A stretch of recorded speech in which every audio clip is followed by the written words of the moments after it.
On this week's episode of Fully Clothed But Still Afraid, all four contestants have been anonymously stranded on the tropical borders of Venezuela.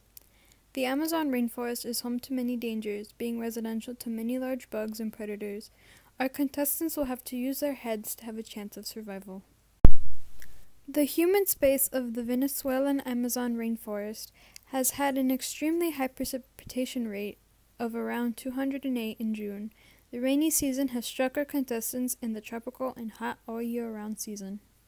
To survive in the humid and hot climate, our heroes will need to pack waterproof and breathable pants, fleece or wool sweaters, synthetic undergarments, waterproof hiking boots, wool or synthetic socks, hat or bandanas, tent, sleeping bags, canisters, matches, eating utensils, water bottles, a form of water treatment, be it filter, tablets or drops, pocket or utility knife, compass, first aid kit, and sunscreen. One of the most underlying features of the Amazon rainforest is the Amazon River, which will be our source for drinkable water. The Amazon River contains 20% fresh water, but there are still other things to worry about, and it's contaminated with mercury and other toxic materials. This polluted water can be found through the dense part of the rainforest in Brazil. You wouldn't want to drink the river water without purifying it first, due to having a lot of mud, small bugs, leeches, and pollution. The Amazon River also has bacteria, but not the bad type. This bacteria helps the river digest materials shed by the surrounding rainforest. Fun fact, the Amazon River can take in carbon dioxide and turn it into oxygen. That is why the Amazon River is also known as the lungs of the planet. Okay, back to surviving. As I said, there is parts of the Amazon River you have to purify to be able to drink. What you have to do first is collect the water with a pot or a container and put it on top of a fire. What this does is that it kills the ill bacteria that are in the river. Secondly, boil the water to a full boil for at least 1 minute. This process might not get rid of all the mud, but if you're patient, you can leave the water by itself for a bit so that the mud can settle down and make drinking more pleasant. Besides a realistic water supply, our contestants will also need renewable resources. Some of these renewable resources to use are coffee beans, oranges, lemons, vanilla, and sugarcane. They will replant these resources by making a crop area near a river, along with chopping down some trees for a house. They will just have to replant the trees to prevent deforestation. They'll stay warm by using a boil drill to make a fire so they can cook their food and boil good clean water. The way they can make a boil drill is by getting a thin but thick piece of wood and then getting some type of string or thatch to wrap around both ends. Put another stick in the middle and start pulling the bowl back and forth. The stick in the middle will start spinning, causing heat to rise in the flammable sticks beneath it, and soon smoke will start to off the fire. The fire will help them survive in the forest and keep them warm so that they don't freeze in the nights.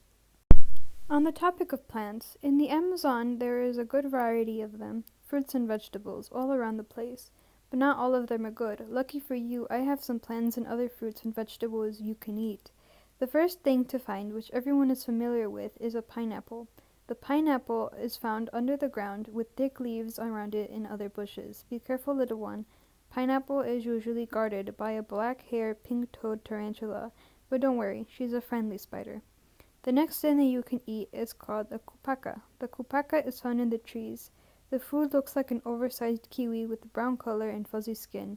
Once you open it, you will be surprised to see a pulp that smells like chocolate and pineapple. It also has a texture of a coconut. It is very common in Brazil to make ice creams and other desserts out of capuca. The third one is a yuca. The yuca is a vegetable that is very important in the Amazon because it acts as a main source of carbohydrates, which you will need to survive. The Amazonian people make large succulent fries and stews are thinly sliced as a great snack alternative to chips. The last one is a type of seed found in the Amazon. They are called the sacha inichi seeds. It's a superfood because it contains 75% protein and 25% omega-3s. By size, the sacha inichi seed contains all the essential amino acids your body needs for you to stay healthy. Now onto the topic of edible animals. The main and easiest animals to find and eat is fish. To find one, you usually need to find a river, lake, or even a stream, and just find a way to catch it, like using a wooden spear or a normal fishing rod.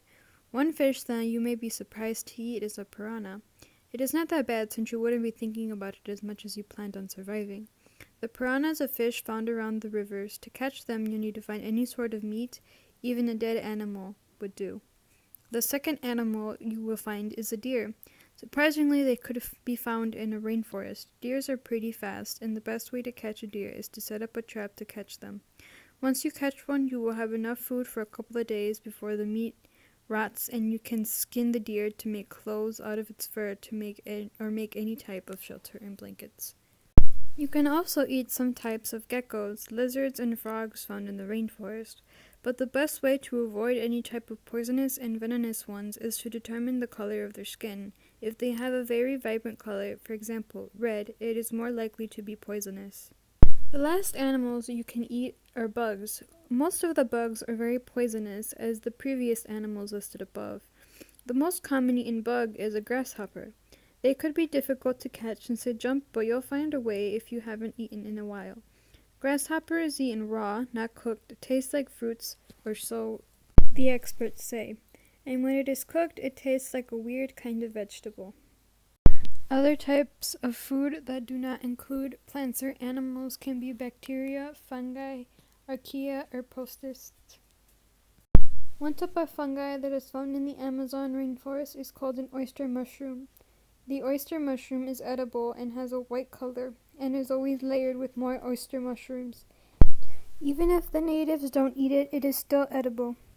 Another type is called Lentis quintus. It is an edible for humans and is found in the Amazon. The other type of mushroom we could eat is called the Rhesurplus cluster of Lentis conifus, an edible and tasty mushroom. The last type of mushroom is called yellow colubroid mushroom. They have a deeply lobed cap margins and are eaten by the locals when they are fresh. One way to survive in the Amazonians is to have to grow and cook your own food, and a very easy way of doing this is to cook your food through a fire. It's easy to mess up because you don't have to have a big fire to cook. Instead, you just need a fire at a medium size and a toasty heat. To harvest, you need to find a very good location where there is enough sunlight and water. The water part is easy, taking that you will be in the rainforest and it usually rains once a day. The hard part is finding the sun, since most of the Amazon is covered with trees. And you will have to find a clear area where there isn't as many trees. You can grow from cutting down some trees into moving into the mountains. To catch any type of animal, the easiest things to do is to make a weapon and where you can use it in any type of animal. Best choice is to use a spear made by a wooden tree or thick enough branch and sharpen the end. The final thing is to purify the water, and you can do that by using some water purification pods and boil the water with them.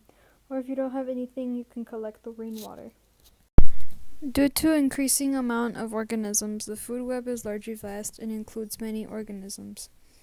But to sum it up, the grass is the producer, the cricket is the primary consumer, the frog is a secondary consumer, a human would be a tertiary consumer, and the jaguar would be a quaternary consumer. But when it dies, the decomposers, or fungi, break it back down to soil and the process starts all over again. Danger is no stranger to the Amazon rainforest. The Amazon River is not alone in this, so you need to be careful to make sure you don't throw your head into the water to drink, and be more safe and use only containers you may have. Bringing animals into the subject, they are a huge threat in the rainforest, as are mountain gorillas, jaguars, poisonous dart frogs, Bengal tigers, and the great anaconda. The ways you can protect yourself are very simple. You can hide, but you have to be extremely good at it. One wrong move and you are a goner.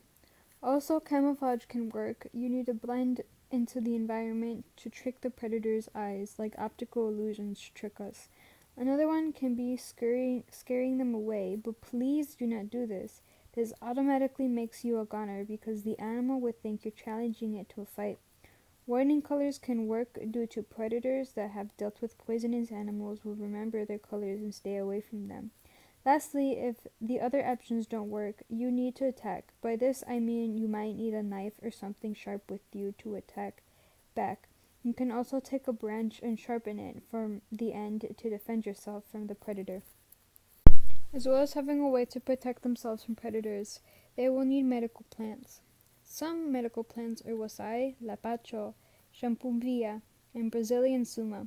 Wasai is a plant that can help heal the kidney and is a diuretic. Lapacho has anti-cancer properties and is used to help with pain and chemotherapy. Champombilla coagulant properties and is used to stop bleeding if you get a cut or have a wound. Brazilian suma is an anesthetic that has anti-cancer properties and is an immune system booster. These medical plants will help us live and prosper in the rainforest. Treating a sunburn can be easy in the rainforest since there's mostly shade due to the trees covering the sun, but in case we do have a sunburn, it's recommended to apply mud since it provides cooling and protection from the sun. One of the last topics I'd like to touch base on is a problem we might run into, which is snakes and spider bites. Snake and spider bites don't have to be venomous, but if they are, it can be dangerous. You need to remain calm and clean the bite with water. If you have tight clothing, you need to remove it because the area around the bite is likely to swell. Also have the bite area below the heart if possible. Not so hard, right? You might be wondering, how is this a problem?